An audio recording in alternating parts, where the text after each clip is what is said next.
عالم تھے، مجتہد سطح کے عالم تھے. وہ خود تشریف لائے تھے تو میں ان کی شاگردی میں ان کے پاس تقریباً 2 مہینے تک رہا. جب وہ چلے گئے نا تو 4 مہینے تک میں سرائیکی لہجے میں اردو بولتا تھا، کہ ان کی زبان سرائیکی تھی نا. تو انسان اثر لیتا ہے نا، انسان اسے دیکھ کر. بھائی اگر 2 گھنٹے تک میں گلاب بیچنے والے کی دکان پر بیٹھوں تو 4 گھنٹے تک میرے اندر سے گلاب کی خوشبو آتی ہے. یہ انسان ہے، اس کے اوپر اثر ہوتا ہے. اب کیا کریں کہ کون سا اثر لیں اور کون سا نہ لیں. علامہ اقبال نے نسخہ دیا کہ خیرہ نہ کر سکا اسے جلوے دانش فرہنگ. علامہ اقبال گئے تھے مغرب پڑھنے کے لیے، جرمنی، فرانس. فرمانے لگے اسے فرہنگ کہتے ہیں نا، مغرب کو فرہنگی کہتے تھے نا پہلے. خیرہ نہ کر سکا اسے جلوے دانش فرہنگ، سرما ہے جس کی آنکھ کا خاک مدینہ و نجف. ہم اگر اپنی آنکھ میں مدینہ اور نجف بسا لیں نا تو پھر بڑی بڑی بلڈنگیں ہمیں چھوٹا نہیں بناتی، پھر لمبی لمبی گاڑیاں ہمیں متاثر نہیں کرتی، پھر لوگوں کا پیسہ ہمیں اپنی طرف متوجہ نہیں کرتا. ویسے ہی حسین کے چاہنے والے مجلس میں بیٹھے ہوئے ہیں. ہم تو جتنا دنیا کو لات مارتے ہیں اتنے ہی ہمارے گلے آتی ہے. صلوات پڑھ لیں محمد و آل محمد.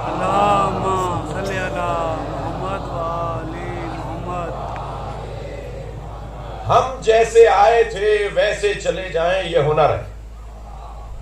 کارنامہ یہ ہے کہ اللہ نے جیسا ہمیں دنیا میں بھیجا تھا ایسے ہی واپس چلے جائیں، یہ ہنر ہے، یہ کارنامہ ہے. اب ہم آئے کیسے تھے یہ کیسے پتہ چلے؟ ہم جیسے آئے تھے ویسے جائیں. کیسے آئے تھے جو کیسے جائیں. میں نے آپ کے سامنے جو آیت تلاوت کی ہے اس کا ترجمہ سنیں. اللہ قرآن مجید میں دنیا کے اندر بسنے والوں کی 3 قسموں کو بیان کر رہا ہے. وَاعْلَمُوا أَنَّمَا الْحَيَاةُ الدُّنْيَا لَعِبٌ وَلَهْوٌ.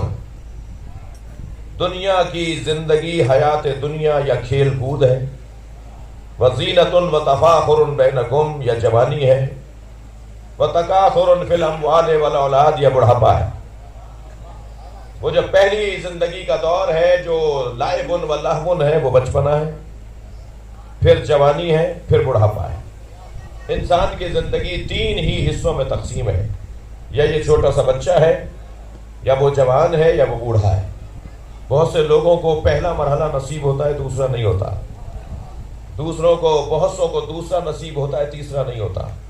لیکن کچھ ہیں کہ جنہیں تیسرا مرحلہ بھی مل جاتا ہے، جس پہ مولانا ابھی کچھ رہنمائی فرما رہے تھے کہ وہ ایسا بڑھاپا، ایسا زمانہ کہ اب گھر والے بھی کہیں کہ یا اللہ ہماری مشکل آسان کر دے. کمال تو یہ ہے کہ انسان ایسے جائے کہ مرو تو لوگ تمہارے مرنے پہ روئیں، اور زندہ رہو تو تم سے ملنے کے مشتاق ہو.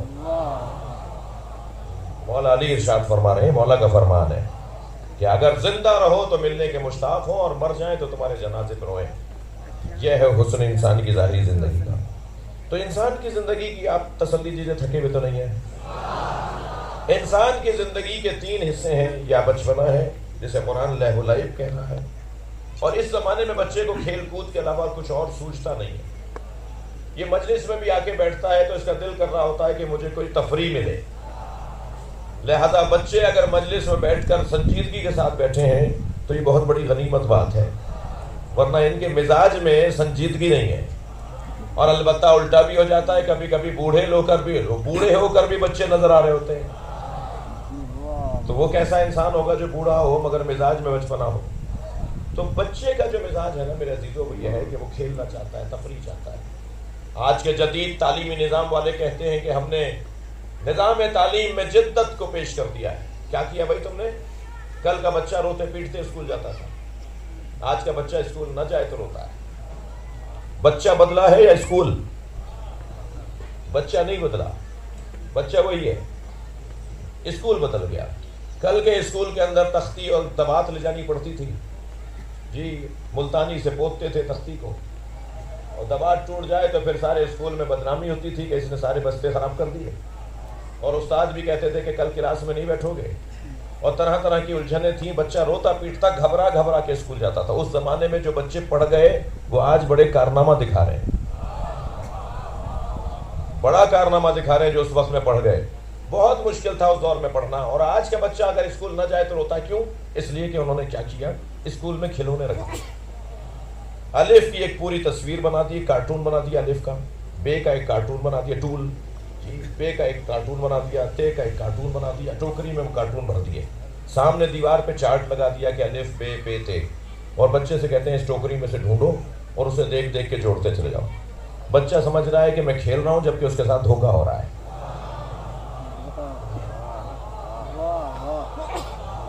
وہ سمجھ رہا ہے کہ میں کھلونے سے کھیل رہا ہوں جبکہ اسے کھیل کھیل میں پڑھایا جا رہا ہے. اور ایک وقت آتا ہے کہ بچہ سمجھ جاتا ہے، پڑھ لیتا ہے اور اس کو کچھ سمجھ میں آ جاتی ہے بات. بچہ، توجہ چاہوں گا، بچہ کھیل میں سیکھ رہا ہے اس لیے کہ اس کے مزاج میں کھیلنا ہے. عزیزان گرامی، آج جدید نظام تعلیم والے تکبر نہ کریں، تم نے کوئی کارنامہ نہیں کیا. یہ نظام تعلیم اللہ کا دیا ہوا ہے. اللہ قرآن میں تھیوری دیتا ہے اور اہل بیت کی پریکٹیکل دیتا ہے. تم قرآن کی آیتوں کو اہل بیت کے ساتھ جوڑتے رہو، تمہیں تعلیم نصیب ہو جائے گی. بچے کا مزاج میرے عزیزو کھیلنا ہے. اب یہ جو بچہ ہے نا، ہم بھی ایسے ہی تھے. آج اگر 45 47 40 50 سال کی عمریں ہو گئی، 70 سال کے ہو گئے، تو ہم بھی اسی مرحلے سے گزرے. ہم کیسے آئے تھے ویسے ہی جانا ہے. تو کیسے آئے تھے؟ ایسے ہی آئے تھے جیسے ہمارا بچہ ہے. یہ بچہ کیسا ہے؟ توجہ چاہوں گا. میری بی بی سیدہ زہرا سلام اللہ علیہا فرماتی ہیں، انی احب من الصبیان خمسۃ خصال، مجھے بچوں کی 5 خصلتیں پسند ہیں. بس یہ جو 5 خصلتیں ہیں نا، اگر آج کا یہ میرے جوان پیغام لے کر چلے جائیں تو میری محنت سوارت ہو جائے گی. 5 خصلتیں سیدہ کو بچوں کی پسند ہیں. الاول فرماتی ہیں، سب سے پہلی صفت، انہم الباکون، یہ روتے زیادہ ہیں. فرمانی ہے مجھے اچھا لگتا ہے یہ روتے زیادہ ہیں. بات بات میں روتے ہیں، ہر بار روتے ہیں، جگہ جگہ روتے ہیں، چھوٹی چھوٹی بات پہ روتے ہیں. ان کا دل نرم ہوتا ہے اس لیے روتے ہیں. خواتین اور بچے جلدی کیوں روتے ہیں؟ اس لیے کہ دل نرم ہوتا ہے. اصل مطلب انسان کی زندگی کا یہ ہے کہ اپنا دل نرم رکھو. کیا کریں کہ ہمارا دل نرم ہو؟ کیا کھائیں، کہاں جائیں کہ ہمارا دل نرم ہو؟ میرے جوانوں، اپنے ساتھ اپنے ایک بھائی کو ضرور لایا کرو مجلس میں. اور میں جسے بھائی کہہ رہا ہوں میں اسے جان بھی کہتا ہوں. اور ہم انہیں جان جان کہہ رہے ہیں، بھائی بھائی کہہ رہے ہیں، تبھی روزانہ شیعوں میں اضافہ ہو رہا ہے. اخلاق سے بڑھ کر کوئی تبلیغ نہیں ہے. صلوات پڑھیں محمد و آل محمد.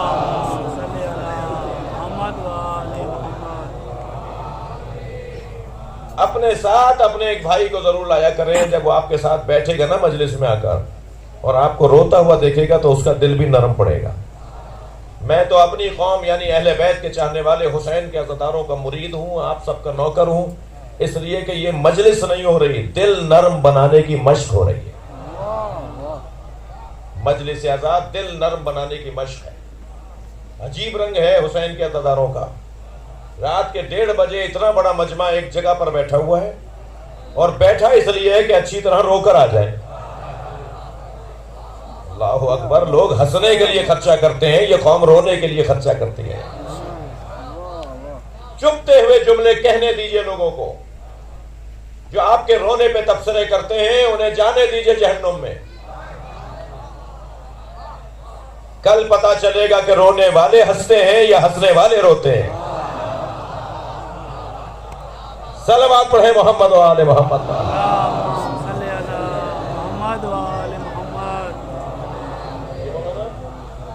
یہ اتنی بڑی قوم بیٹھی ہوئی ہے رات کے 1:30 پونے 2 بجے کہ رونے کی مشق کرے.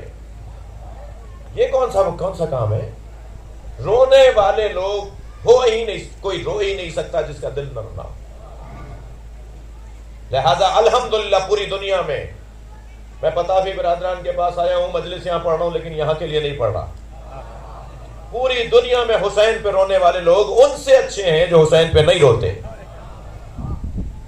میں ایک ایئرپورٹ پر اترا، اسی ہولیے میں تھا، آپ کا نوکر ہوں، اسی ہولیے میں رہتا ہوں. نوکروں کو اپنی یونیفارم میں رہنا ہوتا ہے. جی میں اپنے یونیفارم میں رہتا ہوں الحمدللہ. اور ہر سفر میں کوئی نہ کوئی برابر میں آ کے بیٹھتا ہے اور کہتا ہے آپ شیعہ مولوی ہیں، سوال کر لوں. تو میں پہلا جواب یہ دیتا ہوں، میں پہن کے اس لیے پھر رہا ہوں کہ آپ سوال کر لیں.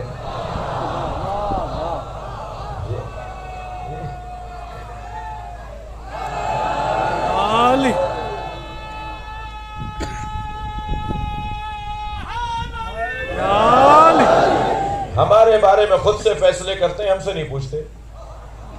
کالے کپڑے ہم پہنتے ہیں، جواب وہ دے رہے ہیں کہ بدعت ہے. روتے ہمیں، جواب وہ دے رہے ہیں کہ بدعت ہے. بھائی ہم کام کر رہے ہیں نا، ہم سے پوچھو. سوال کا ہونا عیب نہیں ہے، جواب کا نہ ہونا عیب ہے. کوئی پوچھ ہی نہیں رہا، کوئی بات ہی نہیں کر رہا، وہ خود سے فیصلے کیے ہوئے انہوں نے. لیکن الحمدللہ مجھے تو امام کے آنے کی خوشبو آ رہی ہے، امام کے ظہور کی خوشبو آ رہی ہے. اس لیے کہ امام کے ظہور سے پہلے حقائق کھلیں گے جو کھلنا شروع ہو گئے. میں پاکستان میں ڈھونڈ رہا تھا یزیدی کون ہے.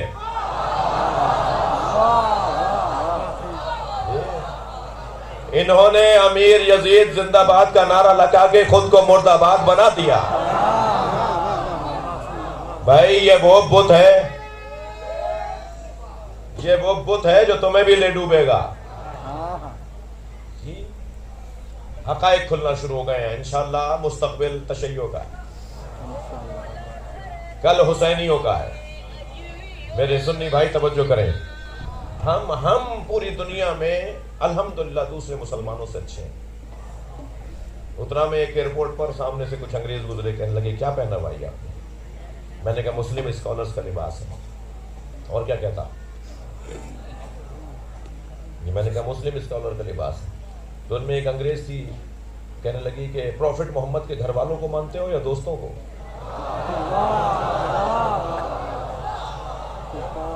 میں نے کہا پروفٹ محمد کے دوستوں کا احترام کرتے ہیں مگر اطاعت گھر والوں کی کرتے ہیں. تو کہنے لگے ہاں جو پروفٹ کے گھر والوں کو مانتے ہیں وہ اچھے مسلمان ہیں. نام نہیں لوں گا، ممبر ہے اور بہت ساری الجھنیں ہو جاتی ہیں. ایک بہت بڑے افسر ہیں پاکستان میں، وہ مجھ سے کہنے لگے کہ کچھ لوگ پاکستان کے اندر سرکاری مہمان تھے، ہمیں نہیں پتا تھا کہ کون ہے وہ. ان میں 3-4 یہودی بھی تھے. تو ہم کراچی میں ان کو وزٹ کرا رہے تھے، مختلف جگہوں کا دورہ کروا رہے تھے. تو ایک مرتبہ 12 بجے کا ٹائم ہوا تو کہنے لگے ہمیں صرف 10 منٹ کے لیے کسی مقدس جگہ پر لے جاؤ، ہمیں دعا کرنی ہے. ان کے دعا کا ایک مخصوص ٹائم ہے، جیسے ہماری نماز کا ٹائم ہے. تو کہنے لگے ایک مقدس جگہ پر لے جاؤ، جہاں پاک صاف جگہ، اچھی جگہ لے جاؤ، ہمیں دعا کرنی ہے. کہنے لگے ہم نے ایک مسجد پہ روک دیا. وہ گئے، واپس آ کے کہنے لگے کہیں اور لے کے چلو. پھر ایک اور مسجد پہ روک دیا، گئے، واپس آئے کہیں اور لے چلو. ہم نے کہا بھائی آپ کو کہاں جانا ہے؟ کہنے لگے وہ جھنڈے والی مسجد میں لے جاؤ، وہ مارتے نہیں ہیں.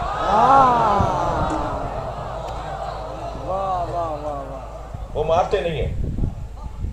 الحمدللہ پوری دنیا میں ہماری تصویر بہت اچھی ہے. اس کا ایک بہت بڑا سبب یہ ہے، توجہ ہے حضرات. بہت ساری باتیں کروں گا تو شاید کسی کو الجھن نہ ہو جائے. ہم تو نیوزی لینڈ کی ٹیم کی وجہ سے واپس آ گئے. اب کیا ہو رہا ہے وہاں؟ بس ٹھیک ہے، اتنا کافی ہے. صلوات پڑھیں ذرا محمد و آل محمد.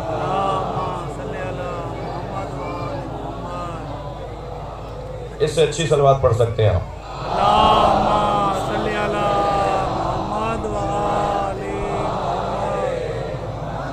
الحمدللہ.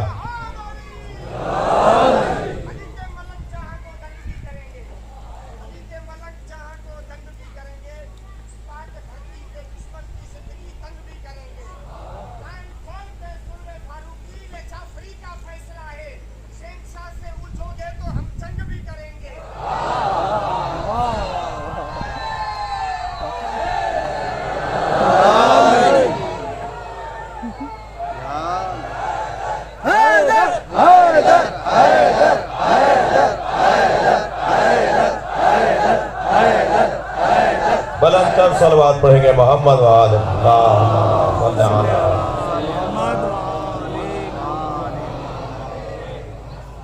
ویسے خواجہ معین الدین چشتی نے یزید کے نام کے ساتھ حسین کا نام لیا نہیں تھا.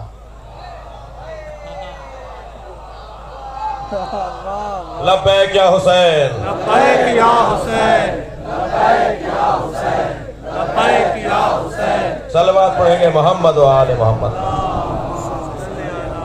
محمد و آل محمد. توجہ ہے حضرات کی.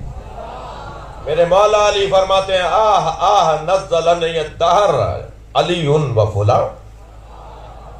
فرماتے ہیں زمانے نے میرے ساتھ کیا ظلم کیا ہے کہ میرا نام فلاں کے ساتھ لیتے. اتنا اگنور کرو کہ یہ جل جل کے مر جائیں. ہمارا تو بدلہ ہی کچھ اور ہے.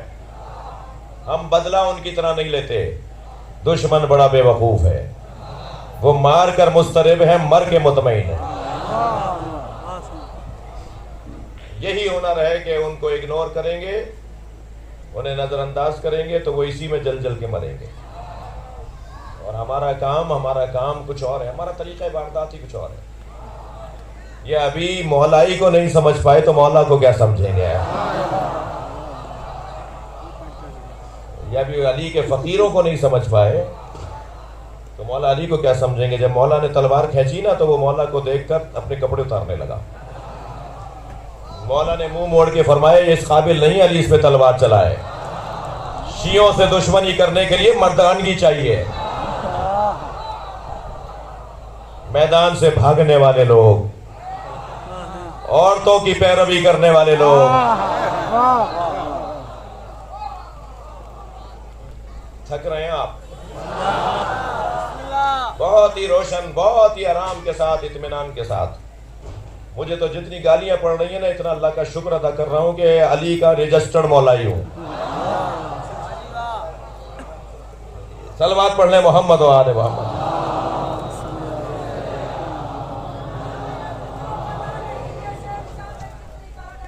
دوبارہ یا اللہ.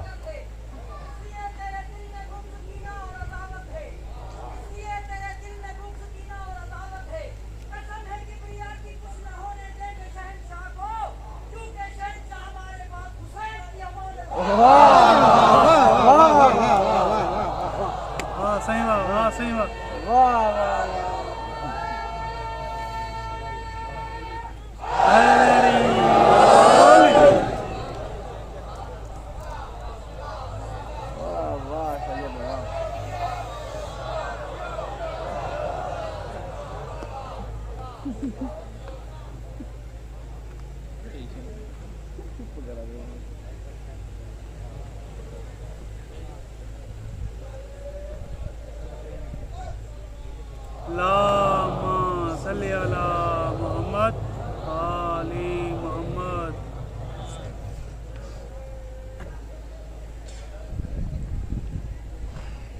حسین کی ایک امانت کربلا میں رہ گئی,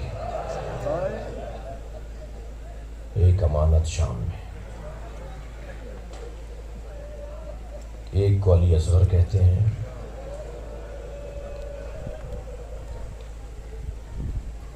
ایک کو سکینہ کہتے ہیں.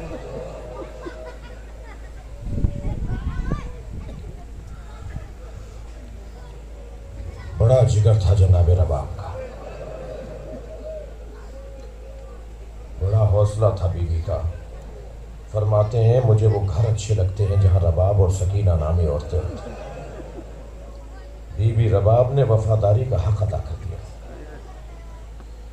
ایک بچے کو اجلا سا کرتا پہنا کر, بالوں میں کنگھی کر کے, آنکھوں میں سرما لگا کے امام حسین کی گود میں دے دیا اور ماتھا چومتے ہوئے کہا بیٹا اگر جنت میں دادی زہرا نے پوچھا تیری ماں نے تیرا منہ کیوں نہیں دھلایا تو کہہ دینا میری ماں کے پاس پلانے کو پانی نہیں تھا.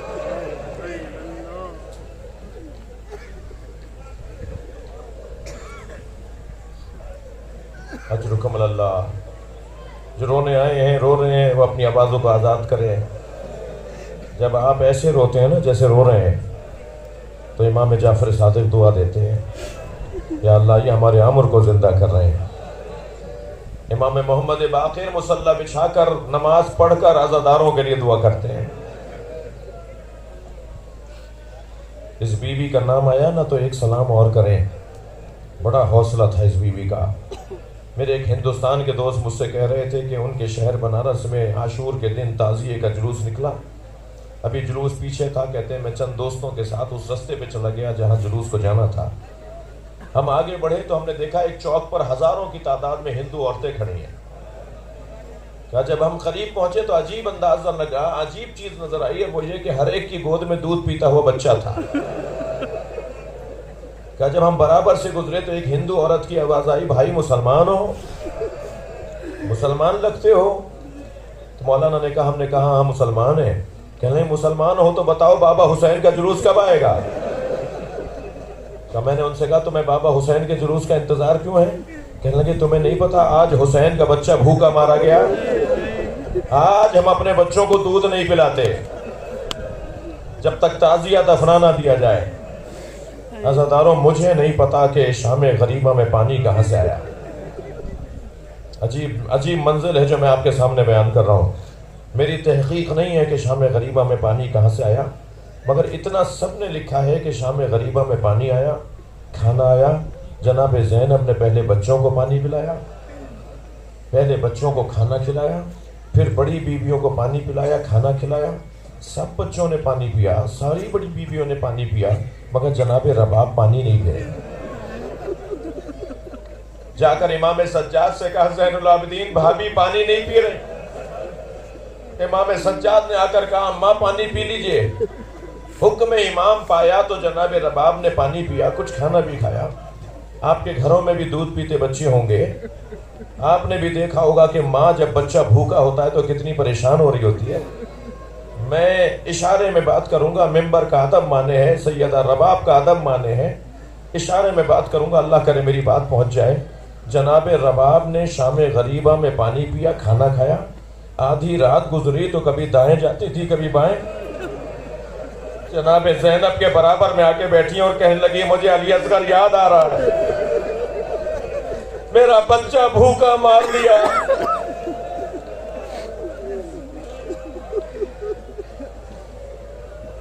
اجرکم اللہ, اجرکم اللہ. خدا کسی غم میں نہ رلائے سوائے غم اہل بیت میں.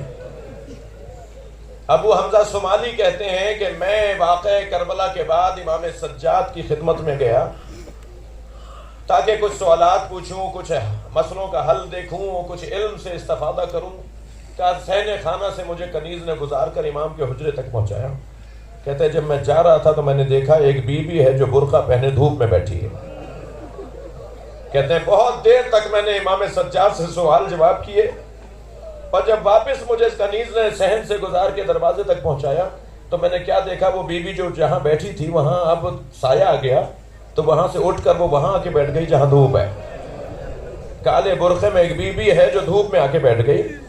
ابو حمزہ کہتے ہیں میں کھڑا ہو گیا تو امام سجاد کی پشت سے آواز آئی, ابو حمزہ کیوں کھڑے ہو, جا کیوں نہیں رہے؟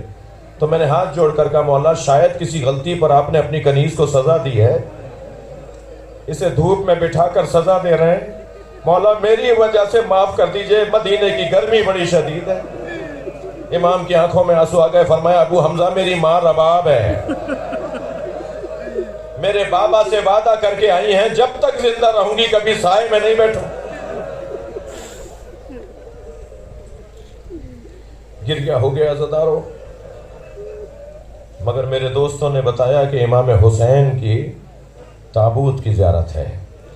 ایسا ہی ہے, ابھی آپ تابوت کی زیارت کریں گے تو ذہن میں رہے کہ یہ تابوت وہ ہے جو اٹھا نہیں تھا. یا آج آپ حسین کا تعزیہ تابوت اس لیے اٹھاتے ہیں کہ جو جنازہ 3 دن بے گور و کفن رہا کربلا کے میدان میں دھوپ میں, جناب رباب دیکھ کر آئی تھی کہ دھوپ میں جنازہ ہے, ایک بہن بھی دیکھ کر آئی ہے, اور سنیں گے ایک بیٹی بھی ہے جو بابا کا جنازہ مڑ مڑ کے دیکھتی رہی. عزادارو جب حسین مولا میدان کربلا جا رہے تھے نا, تھکیں گے نہیں, مجھے 2 منزلیں لینی ہیں, جو رو رہے ہیں نا اپنی توانائیوں کو بحال رکھیں گے. جب ہمارے مولا جا رہے تھے نا میدان میں تو گھوڑا پیر نہیں اٹھا رہا تھا, تو امام نے تعجب سے کہا جتنا میں پیاسا ہوں اتنا تو بھی پیاسا ہے, مگر مجھے آخری مرتبہ سواری دے دے, مجھے میدان کربلا پہنچا دے. تو گھوڑے نے اشارہ کیا تو کیا دیکھا, سکینہ پیر پکڑے بیٹھی ہے. امام گھوڑے سے اترے, بیٹا تم نے تو ہمیں رخصت کر دیا تھا, کہ بابا ایک مرتبہ اور سینے سے لگا لیجیے. امام نے اپنی بچی کو سینے سے لگایا, سکینہ چوک کر اتری, کہ بابا الوداع جائیے. امام نے فرمایا سکینہ ایسے کیوں اتر رہی ہو؟ کہ بابا دادی زہرا کی آواز آ رہی ہے۔ سکینہ میں مقتل میں حسین کا انتظار کر رہی ہوں۔ گھوڑے پر بیٹھ کر امام میدان کربلا پہنچے، اور پھر جب میرے مولا نے میدان کربلا میں دشمن کا مقابلہ کیا ہے نا، تو میں سرا قلب لشکر کو حسین نے مخلوط کر دیا۔ سپاہی ایک دوسرے پہ تلواریں چلانے لگے۔ امام حسین نے جب دیکھا کہ امام کے جہاد کے انداز سے دشمن سے مشغول ہو گیا، تو حسین گھوڑے کی پشت پہ کھڑے ہو گئے اور نہر کی طرف رخ کر کے کہا عباس اٹھو، اپنے اکیلے مولا کی جنگ دیکھو۔ عزادارو 6 مہینے کے سفر سے لوٹنے والا ایک مسافر ہے جو کوفے میں داخل ہوا۔ کوفے کے بازار بند تھے، دکانیں بند تھیں، کوئی مرد کوئی چہل پہل نظر نہیں آ رہی تھی۔ نام اس کا عبداللہ ابن عفیف ازدی ہے۔ کہتا ہے جب میں کوفے میں داخل ہوا تو کوئی مجھے نظر نہیں آ رہا تھا۔ میں سوچ رہا تھا کیا کوفے میں طاعون آ گیا، کوفے میں کوئی وبا آ گئی ہے، کوفے والے کہاں چلے گئے۔ کہتا ہے میں گھر میں داخل ہوا تو بیٹی نے بڑھ کر استقبال کیا اور کہا بابا جلدی کیجئے، دوبارہ گھوڑا تیار کیجئے۔ حاکم کا اعلان یہ ہے کہ کربلا میں ایک باغی نے خروج کیا ہے، اگر اسے مارنے کے لیے کوئی مرد نہ گیا تو سزا کے طور پر اسیر کر لیا جائے گا۔ بابا جلدی واپس چلے جائیے، کہیں مخبر نہ ہو جائے کہ آپ گھر میں تھے۔ عبداللہ کہتا ہے مجھے سمجھ میں نہیں آ رہا تھا یہ باغی کون ہے جسے مارنے کے لیے ایسے لے جا رہے ہیں، مگر مجھے اپنی جان عزیز تھی تو میں نے گھوڑا پھر تیار کیا۔ بیٹھ کر روانہ ہونے لگا تو بیٹی نے رخصت کرتے ہوئے کہا بابا آپ جنگ پر جا رہے ہیں اور جنگوں میں مال غنیمت بھی ملتا ہے، مال غنیمت میں اگر عقیق یمنی مل جائے تو میرے لیے لے آئیے گا، میں اپنے گلے کا ہار بنانا چاہتی ہوں، میں زیور بنانا چاہتی ہوں۔ عبداللہ کہتا ہے میں کوفے سے روانہ ہوا اور جب کربلا پہنچا تو عصر عاشور کا وقت تھا، عاشور کا دن تھا اور عصر کا وقت تھا۔ میں نے عجیب منظر دیکھا کہ ہزاروں کا لشکر ہے جو ایک انسان کو مارنا چاہتا ہے، اور وہ ایک بھی ایسا ہے کہ اس کے جوان مارے جا چکے ہیں، اس کے بچے مارے جا چکے ہیں، اس کے بھائی مارے جا چکے ہیں، اس کے بدن پہ اتنا زخم لگ چکے ہیں، وہ 56 سال کا بوڑھا بھی ہے اور زخم بھی اسے بہت لگ چکے ہیں، اس کا امامہ کھل کے اس کی گردن میں آ گیا ہے، مگر اس کا روب اتنا تھا کہ جہاں وہ گھوڑا موڑتا تھا فوجیں بھاگتی تھیں۔ میں نے بھاگتے ہوئے سپاہیوں سے پوچھا تمہیں ایک آدمی سے ڈرتے کیوں ہو؟ تو کہا تمہیں نہیں پتا کہ یہ ایک ہے کون؟ کہتا ہے مجھے بس اتنا پتا تھا کہ اسے مار دوں گا تو جنگ ختم ہو جائے گی۔ عبداللہ کہتا ہے میں نے اپنا گھوڑا ان کے گھوڑے کے پیچھے لگایا، کمین گاہوں سے ہوتا ہوا ان کے گھوڑے کے قریب آ گیا، اتنا قریب آ گیا تھا کہ میرا گھوڑا ایک جست لگائے تو میں تلوار سے ان کی گردن اڑا دوں۔ کہتا ہے میں نے تلوار کھینچ کے ارادہ کیا کہ ان پہ حملہ کروں تو انہوں نے مڑ کر مجھے دیکھا اور کہا عبداللہ قریب آؤ۔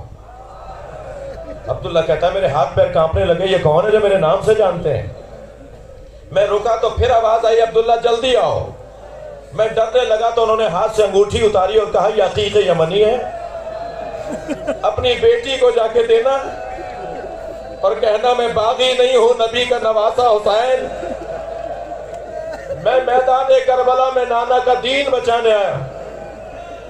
عبداللہ قدموں میں گر گیا، مولا حسین آپ ہیں؟ فرمایا عبداللہ واپس چلے جاؤ۔ مولا میں آپ کو چھوڑ کے کیسے جاؤں؟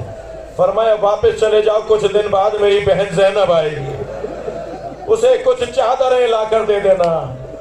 حسین گھوڑے سے زمین پر آ گئے، میدان کربلا میں زلزلہ آیا، ایک بچی یتیم ہو گئی، ماتم حسین۔